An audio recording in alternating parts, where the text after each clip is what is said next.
My name is Arthur Vance. I'm 68 years old, and I live in Grand Rapids, Michigan. In my line of work, I spent 40 years as a structural engineer. You learn a simple truth. Buildings don't just collapse overnight. They talk to you first. A hairline fracture in the concrete, a groan in the steel when the wind hits north, a door that suddenly doesn't frame right. If you ignore the whispers, you deserve the crash. I've been married to Elena for 36 years. For the first 35, our marriage was like the projects I managed. Solid, predictable, and built to code. We had our routines. Coffee at 7 a.m., news at 6 p.m., and roast chicken on Sundays. It wasn't exciting, but it was ours. We were retired, comfortable, and looking forward to watching our grandkids grow up. Then, 3 months ago, the structure shifted. Elena, who had been happily retired from her administrative job for 2 years, suddenly announced she was taking a consulting gig. She said an old boss needed help organizing their digital archives. It seemed harmless enough. I was happy she found something to keep her busy. I spent my days in the garage working on my wood turning. She spent hers consulting. But then the Friday nights started. It's mandatory team bonding, Artie, she told me one afternoon, adjusting her earrings in the hallway mirror. Dinner at the Gilded Olive. It's a high-end place downtown. The firm pays for everything. I remember looking at her. She was wearing a red silk blouse I hadn't seen in years. She had spent an hour on her hair. When we go out for our anniversary, she usually wears comfortable slacks and a nice sweater. But for this work dinner, she looked like she was trying to impress a king. Since when do archivists have mandatory dinners at $50 a plate bistros? I asked, trying to keep it light. She didn't look at me. She was too busy checking her lipstick. Oh, stop it, Arthur. It's just professional courtesy. Don't wait up. That was the first whisper, the first groan in the steel. I sat in my recliner that night, watching the clock tick past 10 p.m., then 11 p.m. She rolled in just before midnight, flushed and smiling. She kissed me on the cheek, but she pulled away quickly, heading straight for the shower. I told myself I was being a jealous old fool. I told myself that after 35 years, a man should trust his wife, but the engineer in me knew better. You don't dress up that much for a spreadsheet, and you don't shower the second you walk in the door unless you're trying to wash something off. I decided to watch, not to accuse, not yet, but I started looking for the cracks. And sure enough, once you start looking for rust, you find it everywhere. The atmosphere in our house changed over the next few weeks. It was subtle, like a drop in barometric pressure before a storm. Elena became glued to her phone. For years, her passcode was 1234. Simple. I knew it. She knew mine. We had nothing to hide. Then, one Tuesday, I picked up her phone to check the weather because mine was charging in the other room. I swiped the screen. Locked. I tried 1234. Incorrect passcode. I asked her about it later. Oh, the new consulting job requires higher security, she said. She didn't make eye contact. She was chopping vegetables with a frantic, rhythmic intensity. Client confidentiality, Artie. You know how it is. I didn't know how it was. I built bridges. I didn't hide secrets. But the real evidence didn't come from a phone. It came from a chore I've done every Saturday morning for 20 years. I detail our cars. It's my way of showing care, keeping the salt off the undercarriage, vacuuming the mats. It was a Saturday in mid-October. Elena was still asleep, recovering from another late night with the team. I took her SUV out to the driveway. I started on the passenger side, sliding the seat all the way back to vacuum the tracks. That's when I saw it. Crumpled up, jammed between the center console and the seat rail, was a small ball of white paper. It must have fallen out of a pocket or a purse. I smoothed it out on the hood of the car. The sunlight hit the thermal paper, making the text stark and black. It was a receipt from the Gilded Olive, dated the previous night. My eyes went straight to the timestamp, 8:45 p.m., then to the item line, filet mignon, X2, Pinot Noir, bottle, total, $245.50. I stared at that piece of paper until the numbers blurred. Elena had said it was a team dinner. She said the whole department was going. But this receipt wasn't for a banquet table of 10 people. It was for two. 2 steaks, 1 bottle of wine, and there was something else. A smell. I leaned back into the car interior. Usually her car smells like vanilla air freshener, but lingering on the fabric of the passenger seat, not the driver's seat, was a scent I didn't recognize. It was heavy, musky, a man's cologne. Expensive stuff. You can wash a car and you can wash your clothes, but you can't wash away the math on a receipt that doesn't add up. I stood there in the driveway, holding that crumpled piece of paper. My heart was hammering in my chest. A dull, heavy thud. A younger man might have stormed into the bedroom screaming, waving the receipt in the air, but I've learned that anger without a plan is just noise. I carefully folded the receipt and put it in my pocket. I finished washing her car. I even polished the rims. If she was playing a game, she needed to believe I was still the oblivious, doting husband, because if she knew I knew, she'd cover her tracks. And I needed more than one receipt. I needed the whole story. That afternoon, I sat in my workshop.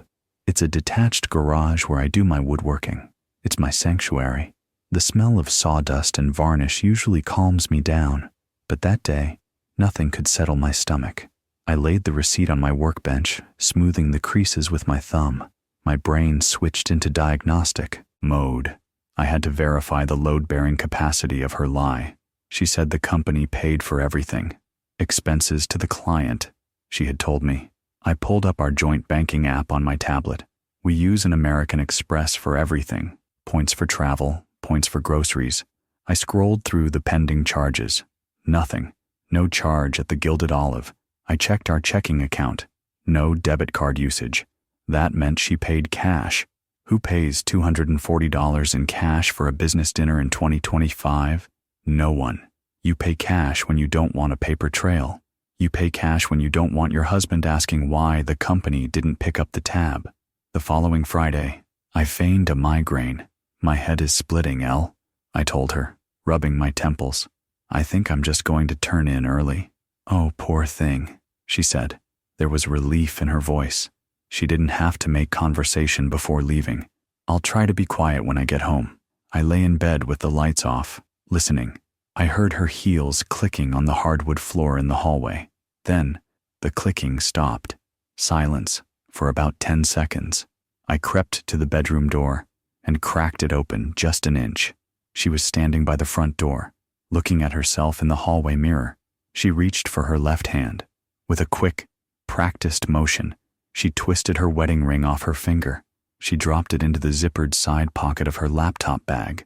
A man doesn't wear a hard hat to a picnic, and a married woman doesn't take off her wedding ring for a business meeting unless she's planning to do business she shouldn't.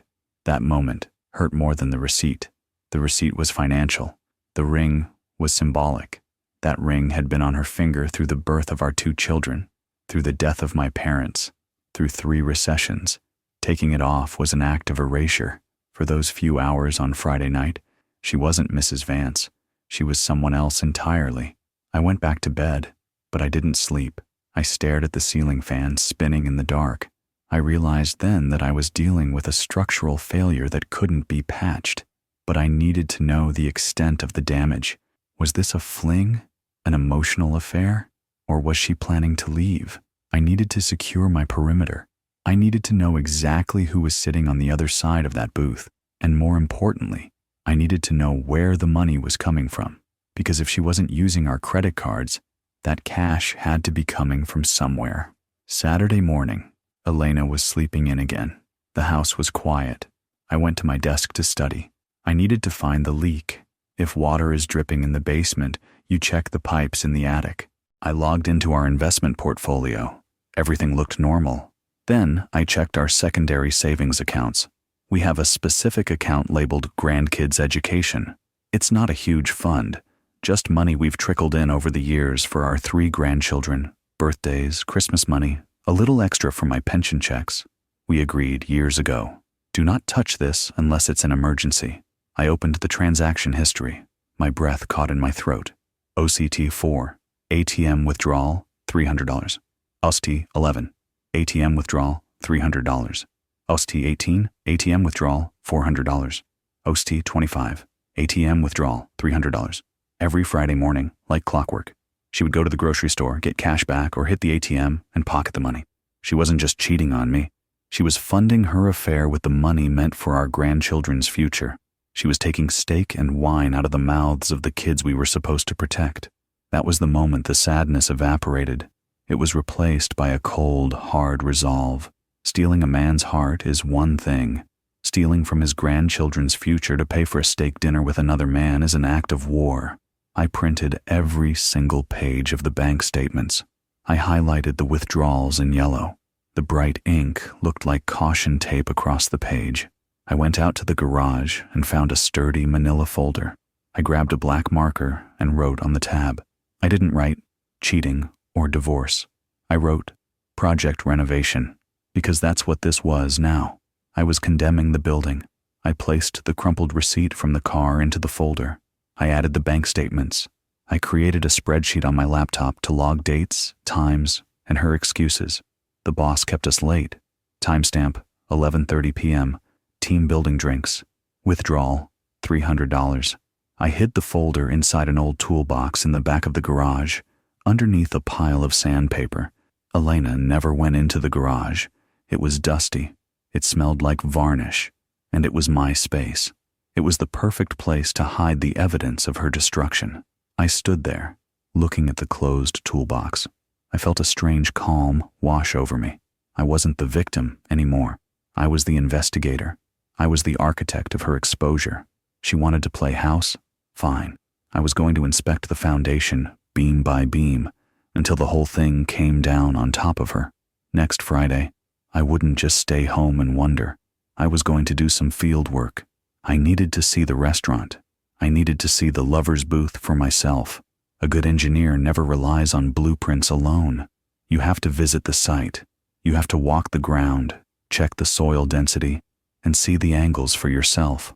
On a Tuesday afternoon, while Elena was at her actual gym class, I drove downtown to the Gilded Olive. I hadn't been there before. It was tucked away in a renovated brick warehouse district, the kind of place with no sign out front, just a heavy oak door and a brass handle. It screamed exclusivity. It screamed privacy. I walked in around 2 p.m. The lunch rush was over, and the place was empty except for a few staff setting up for dinner. It was dark inside, even in the middle of the day. Velvet curtains, high-backed leather booths, candlelight. It was a place designed for secrets. A young man in a vest was polishing wine glasses at the bar. He looked up as I approached. "We're closed until 5, sir." "I know," I said, putting on my best, confused grandfather face. I was actually hoping to make a reservation. My wife and we have a big anniversary coming up. I wanted to surprise her. The young man softened. His name tag said, "Greg, that's nice of you. What date were you looking for?" "Well," I said, "my wife comes here for work dinners on Fridays. She says it's fantastic. I was hoping to get a table this coming Friday." Greg actually laughed. It wasn't a mean laugh, just a chuckle of disbelief. "This Friday?" "Sir, our Friday nights are booked out 3 months in advance. We're the hottest ticket in the city right now." I nodded slowly, processing the data. Elena claimed these team dinners were often last-minute decisions. "Oh, I see. Even for a large group?"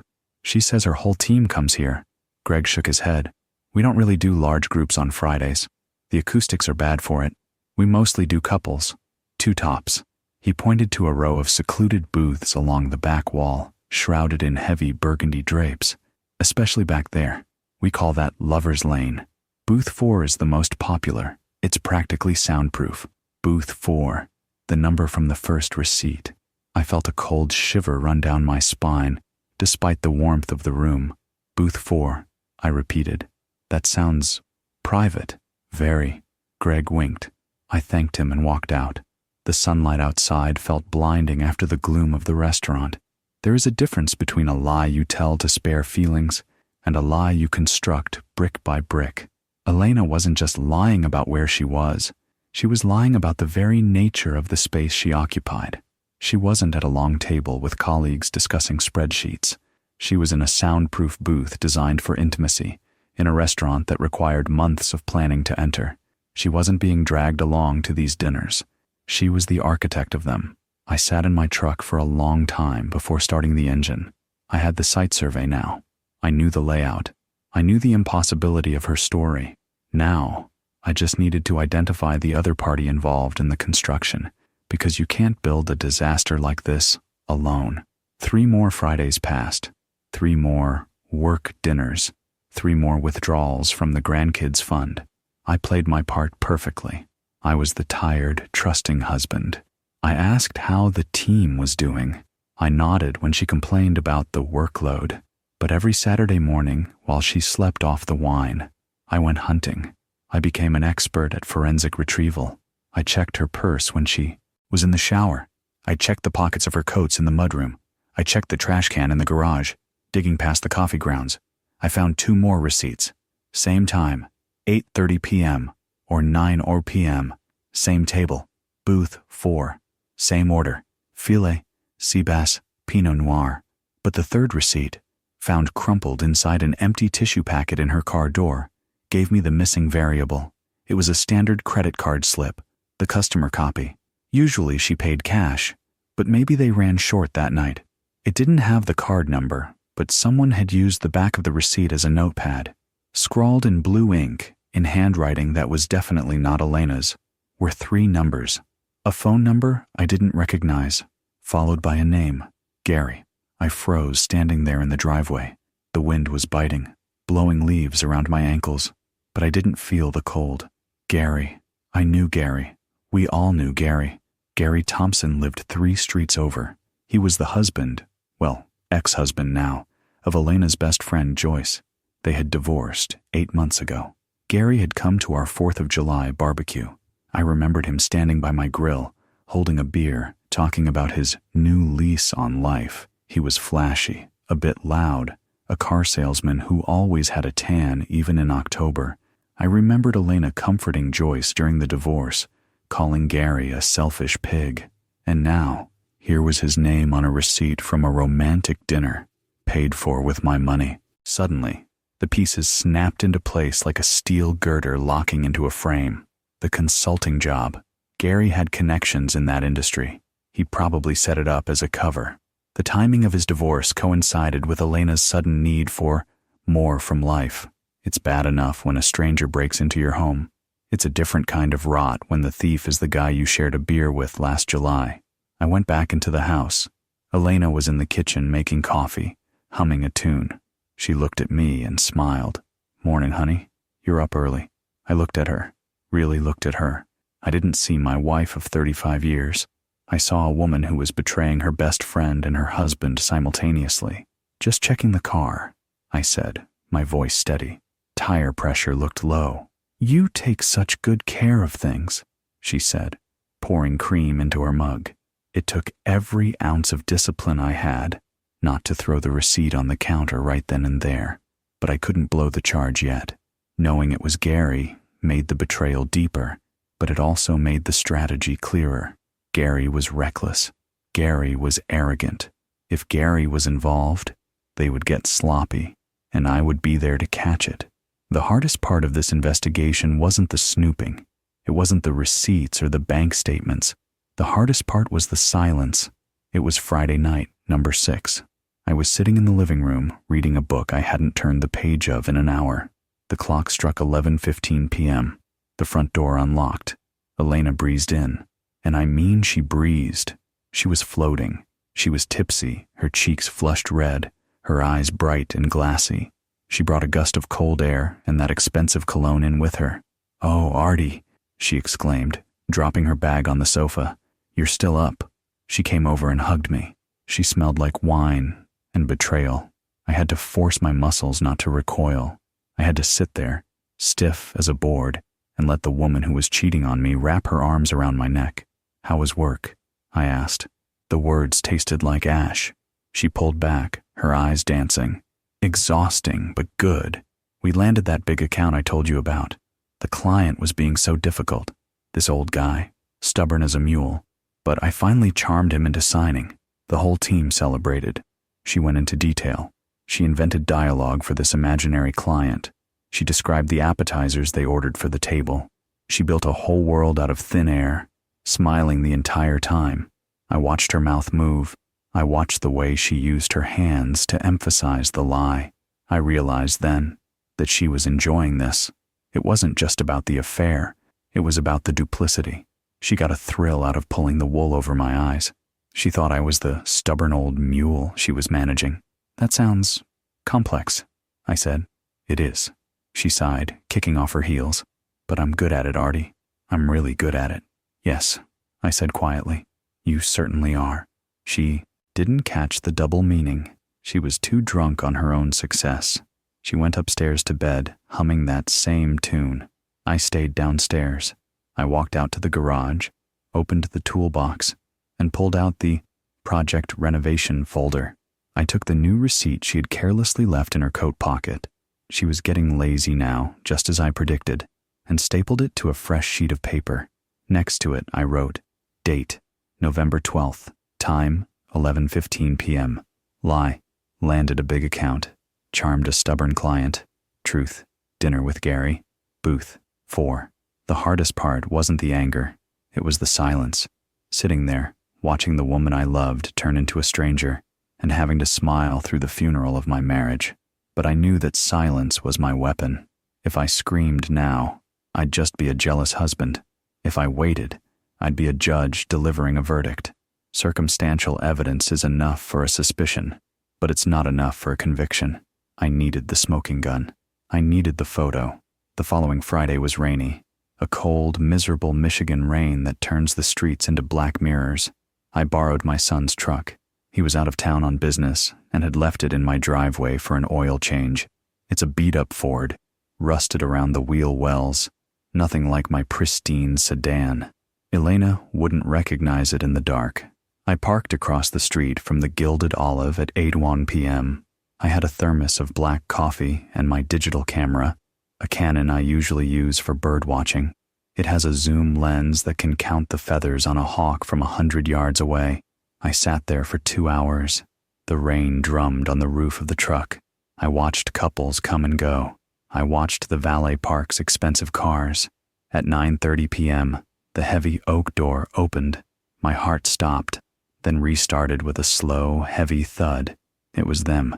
Gary came out first, holding an umbrella. He was wearing a leather jacket that was too young for him. Elena followed. She was laughing, holding onto his arm to steady herself in her heels. They didn't look like colleagues. They didn't look like friends. They looked like a couple.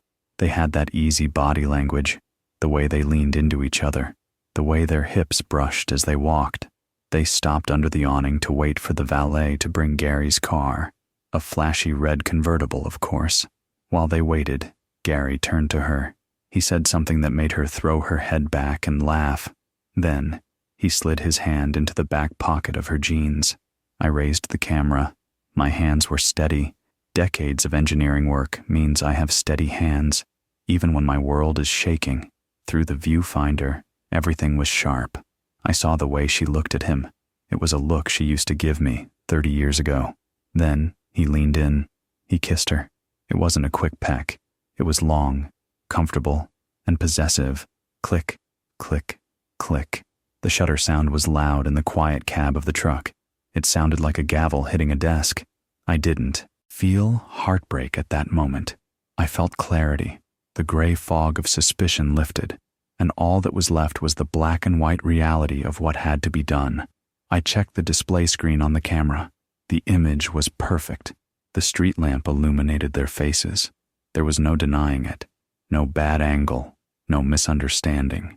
I watched them get into Gary's car and drive off into the rain. I didn't follow them. I didn't need to know where they were going. I knew where they were ending up.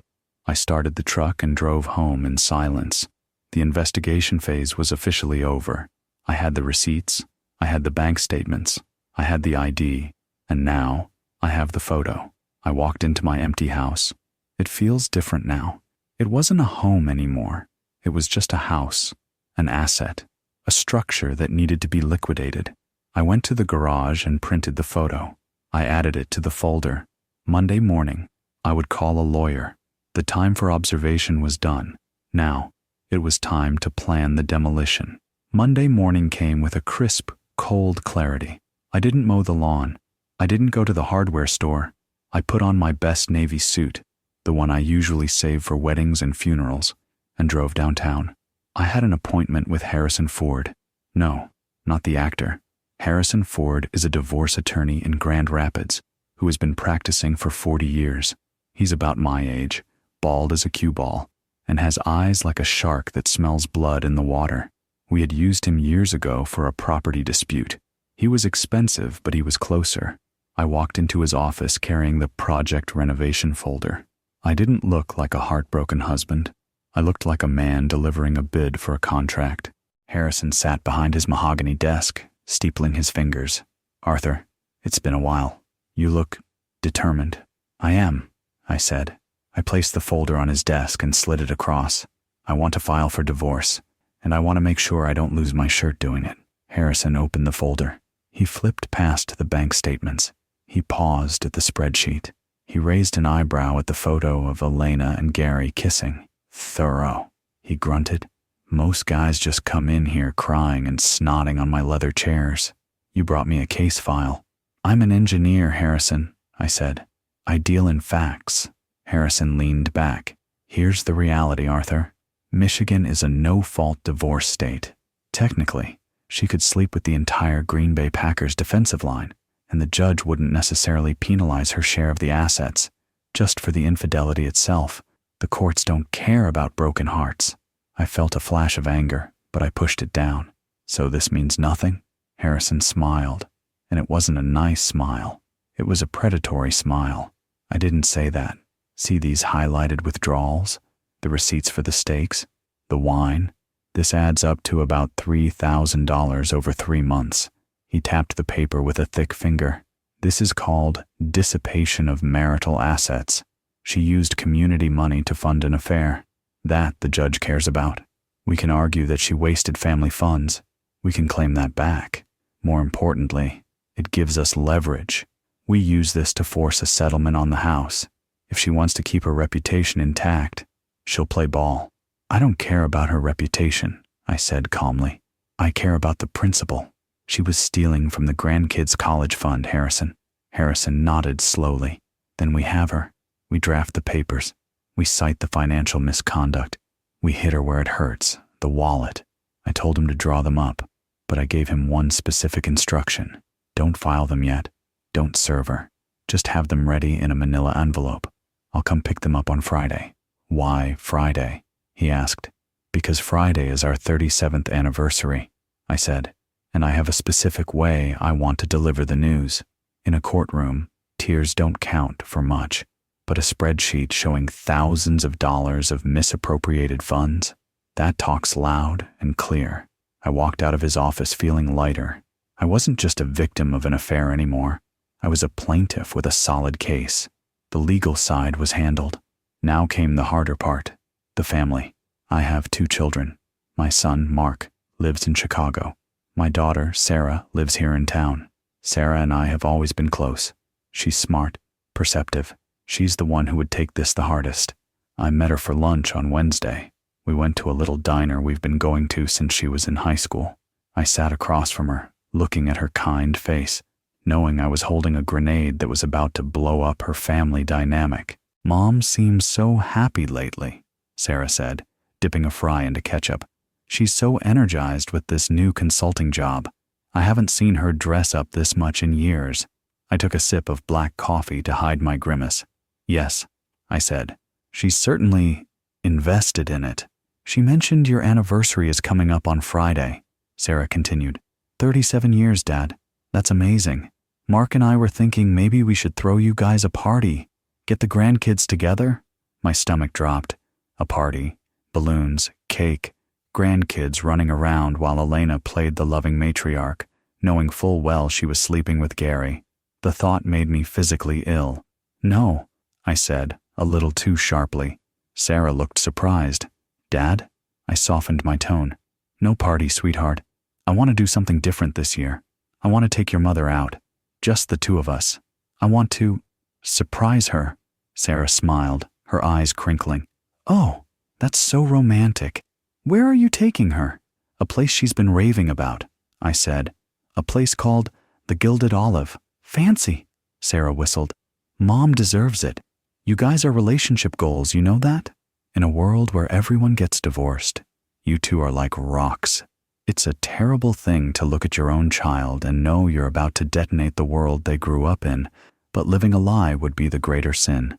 I couldn't let her keep believing in a fairy tale that had rotted from the inside out. We try our best, I said, the guilt tasting like bile in my throat.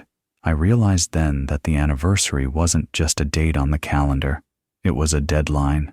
I had 2 days left. If I didn't end it this Friday, I would be complicit in the lie.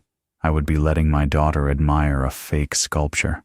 I reached across the table and squeezed Sarah's hand. I love you, kiddo. You know that, right? I know, Dad. You okay? You seem serious. Just getting old. I lied. Just thinking about time. I paid the check.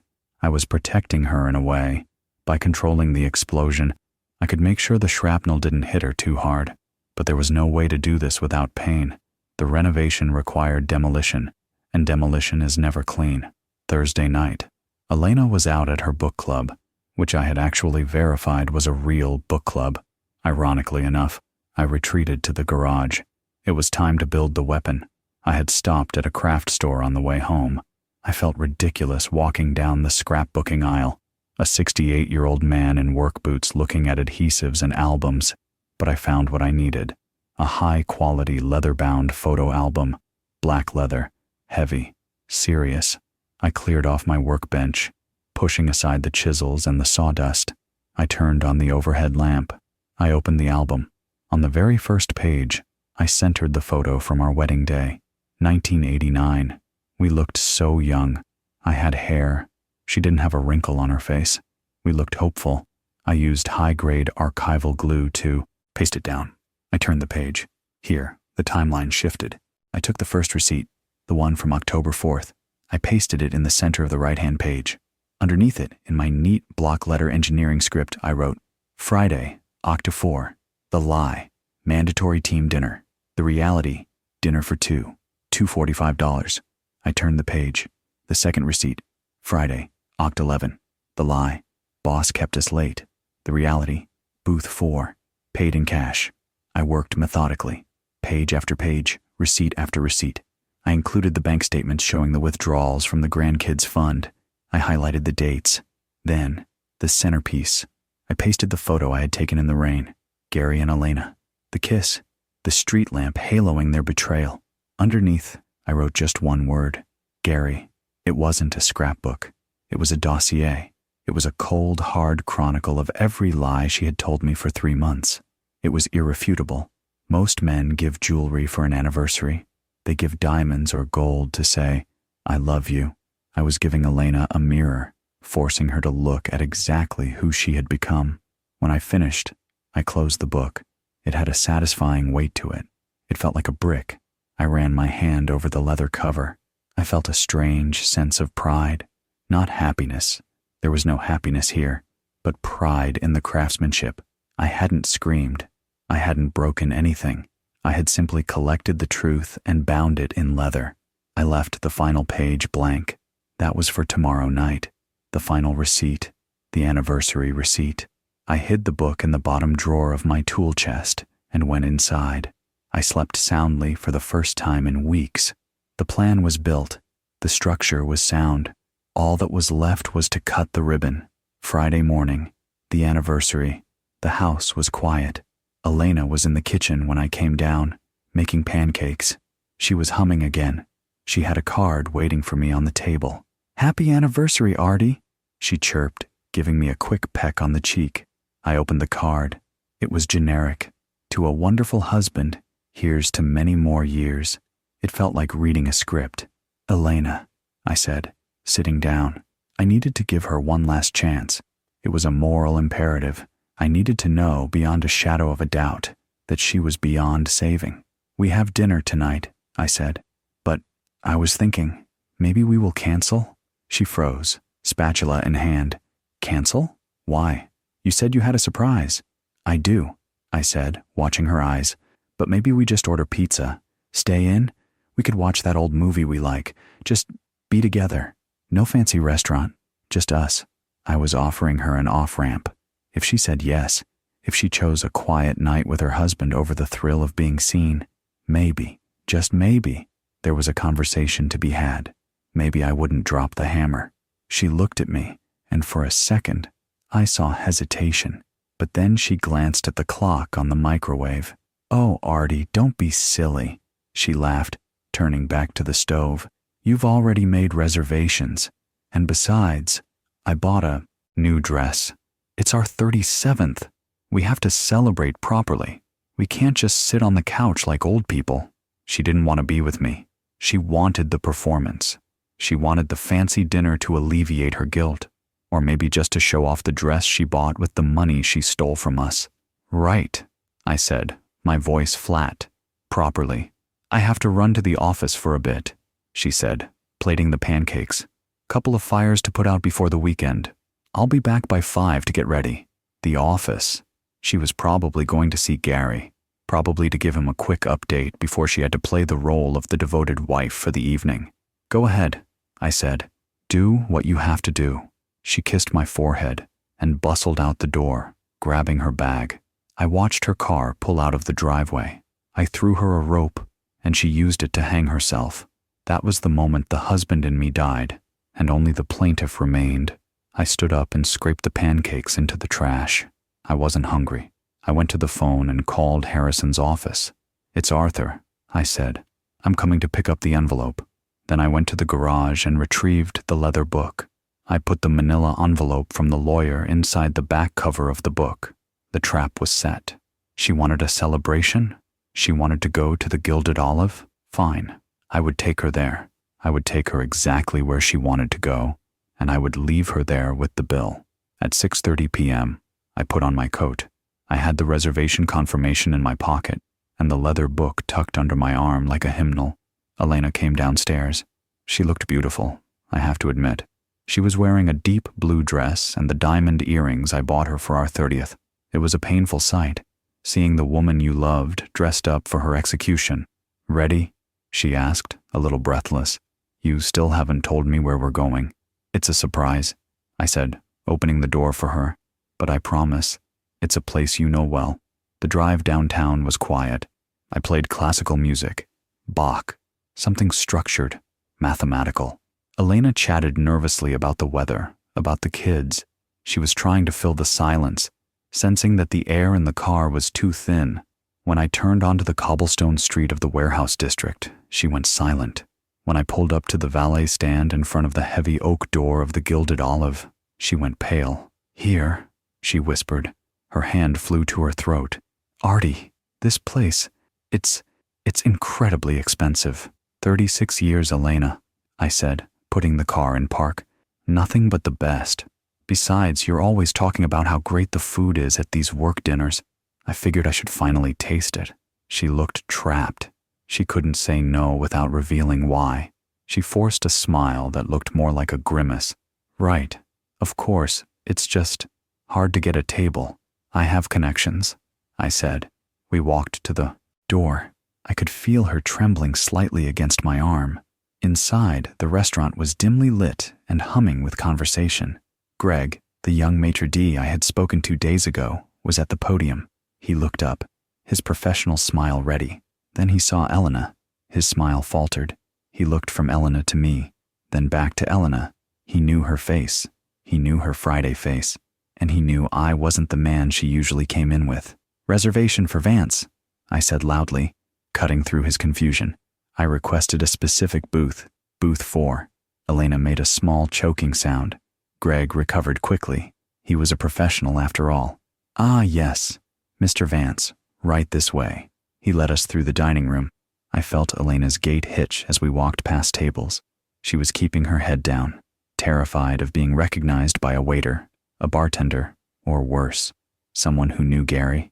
We reached the back corner, the lover's lane. The heavy velvet curtains were tied back. "Here we are," Greg said, placing the menus down. "Enjoy your evening." We slid into the booth. It was intimate, too intimate. The acoustic dampening meant the rest of the restaurant sounded miles away. It was just me, her, and the ghost of Gary sitting in that seat. Fear is a powerful scent. I could smell it on her, rising sharply over the expensive perfume she'd bought to impress her lover. She wouldn't look at me. She picked up the menu and held it like a shield. "Comfortable?" I asked, settling in. "It's lovely," she squeaked. "Good," I said. "I hear the acoustics in this booth are perfect for conversation, and we have a lot to talk about." The waiter arrived. He was an older man, efficient and sharp-eyed. He approached the table with a notepad. Elena buried her face in the menu, terrified. "Good evening," the waiter said. "Can I start you with something to drink?" I didn't open my menu. "We'll take a bottle of Pinot Noir. The Reserve. I understand it's excellent." Elena flinched. It was the wine from the receipts. "Excellent choice, sir," the waiter said. He turned to Elena. "And for the lady? Perhaps the—" He stopped. He leaned in slightly, squinting in the candlelight. "Oh, it's you, ma'am. Good to see you again. Will you be having the sea bass as usual?" The silence that followed was heavy enough to crush a diamond. Elena's eyes went wide. She looked at the waiter, panic radiating off her. She looked at me. I just smiled, a pleasant, confused smile. "As usual?" I asked the waiter. "Does my wife come here often?" The waiter, sensing the tension, suddenly realized he had stepped on a landmine. He stammered, I just meant, perhaps I mistook the lady for—" No, I interrupted, my voice smooth. "My wife comes here for business dinners on Fridays. With her team, large groups. You must remember the large groups, right?" The waiter looked at the small, intimate booth. He looked at Elena. He knew damn well there were no large groups in booth 4. Yes, of course." The waiter lied, backing away. "I'll get that wine." He scurried off. I turned to Elena. She was gripping the tablecloth so hard her knuckles were white. "He seems to know your order," I said pleasantly. "The sea bass must be incredible." I think I had it once," she stammered. "With the team. We share plates sometimes." "Right," I nodded. "Sharing. That's nice." I leaned forward. "You know, Elle, I've been thinking about loyalty tonight. 36 years. That's a long time to build a life. It takes a lot of maintenance. Just like a building. If you stop maintaining the support beams, the whole thing rots from the inside." "Why are you talking like this?" she whispered. Her voice was trembling. "You're acting strange, Artie." "Am I?" I asked. "Or am I just finally paying attention?" The wine arrived. The waiter poured 2 glasses and fled the scene. I raised my glass. "To work," I said. "And the late nights that pay for all of this." She hesitated, then picked up her glass. Her hand was shaking so badly the wine rippled. She took a large gulp, almost draining half the glass. She needed the courage. "So," I continued, cutting into my steak. I had ordered the filet, Gary's favorite. "Tell me about this project you're on. The one that keeps you out until midnight every Friday. I'd love to hear the details." "Every single detail." There is a specific kind of silence that happens when a liar realizes the truth is sitting across the table, holding a knife and fork. She started to babble about spreadsheets and archives, but the air had gone out of her. She knew I knew. She just didn't know how much I knew. She was waiting for me to scream, but I wasn't going to scream. I was going to serve dessert. We skipped dessert. Elena had barely touched her sea bass. She pushed it around the plate, looking like she was going to be sick. I wiped my mouth with the linen napkin and placed it on the table. "I have your gift," I said softly. Elena looked up, a glimmer of hope in her eyes. Maybe she thought she was paranoid. Maybe she thought I was just being grumpy and this was a genuine anniversary gift. A bracelet? A trip to Europe? Something to smooth over the awkwardness. I reached down and pulled the heavy black leather album from beside me. I placed it on the table between us. It landed with a solid thud. "Happy anniversary, Elena." She stared at the book. "What is this?" "Open it," I said. She reached out with a trembling hand and opened the cover. She saw the wedding photo from 1989. She let out a breath she had been holding. Her shoulders dropped. "Oh, Artie, it's a photo album. That's so sweet." Tears pricked her eyes. She thought she was safe. She thought I was the sentimental old fool she took me for. "Keep going," I said. She turned the page. Her smile vanished instantly. She stared at the receipt pasted in the center of the page. She read the caption, The lie, mandatory team dinner. The reality, dinner for two. She froze. She didn't breathe. She didn't blink. "Turn the page," I commanded. My voice wasn't loud, but it was absolute. She turned the page, her hand heavy as lead. Another receipt. Another lie written in my handwriting. The bank statement showing the withdrawal from the grandkids fund highlighted in neon yellow. She started flipping faster now, panic setting in. Page after page of receipts. A paper trail of her deception. The work dinners, the late nights, the cash withdrawals. Then she hit the photo. The high-resolution, zoomed-in shot of her and Gary kissing in the rain under the awning of this very restaurant. She stopped. The color drained from her face completely, leaving her looking gray and waxy. The noise of the restaurant faded away. It was just her, the photo, and me. She looked up at me. Her mouth opened, but no sound came out. She looked like a fish on a hook. "Gary," I said. "Classy guy. Does he pay for the wine, or does that come out of the college fund too?" "Artie, she choked out. Tears spilled over, ruining her makeup. "It's not. I can explain." "You can't," I said. "The math is all there, Elena. I checked the figures. The structure is unsound. It's condemned. I watched 36 years of marriage dissolve in the time it took her to turn 3 pages. It was tragic, but it was also the cleanest feeling I'd had in months. The gaslighting was over. The reality was on the table. The waiter hovered near the table, holding the bill folder, looking terrified to approach. I waved him over. "Check, please." He dropped it and ran. I pushed the little black folder toward her. "I think you should pay the bill tonight," I said. "After all, you have the most points on the rewards card here, and you've certainly spent enough of my money in this booth already." Elena was sobbing now. Not a cute cry, a deep, ugly, heaving sob. People at nearby tables were glancing over, whispering. She reached across the table, trying to grab my hand. Her fingers brushed my sleeve. I pulled my arm back as if she were contagious. "Artie, please," she begged, her voice cracking. "It didn't mean anything. It was just, I felt old. He made me feel young. It's over. I swear I'll end it. Please, don't do this here." "It is over," I said, "but not the way you think." I reached into the back pocket of the leather album and pulled out the manila envelope Harrison had given me. I placed it on top of the open book, covering the photo of her and Gary. "These are the divorce papers, Elena. Harrison drew them up on Monday. I've already signed them." She stared at the envelope. "Divorce? But 36 years. 36 years, I repeated. "And you threw them away for a steak dinner and a car salesman." I stood up. My knees popped slightly. I am 68 after all, but I felt 10 feet tall. "You keep the house," I said, looking down at her. "I don't want it. The walls are full of your lies. I'm taking the retirement accounts, the truck, and my dignity. Harrison will be in touch about the financial settlement. We're citing dissipation of assets, so you might want to start saving your pennies."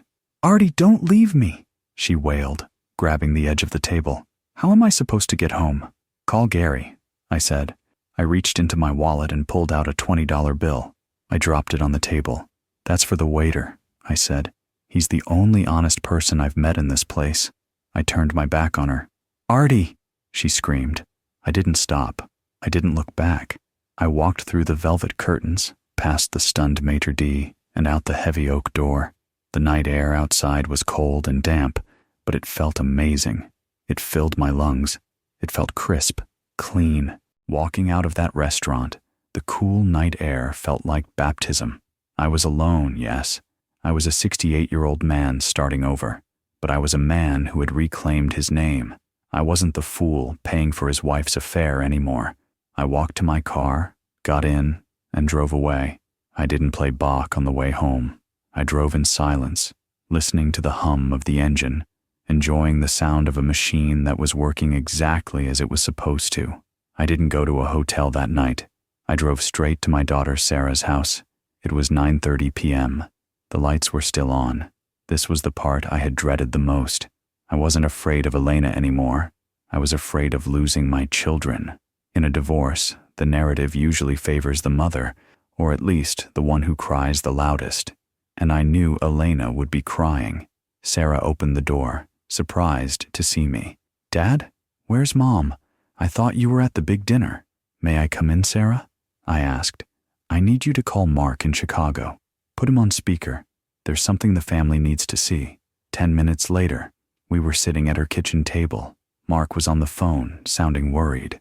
Sarah's husband, Mike, sat quietly in the corner. I didn't start with a speech. I didn't badmouth their mother. I didn't call her names. I simply placed the leather book on the table. "I'm filing for divorce," I said. Sarah gasped. "Dad, why? You're the rock."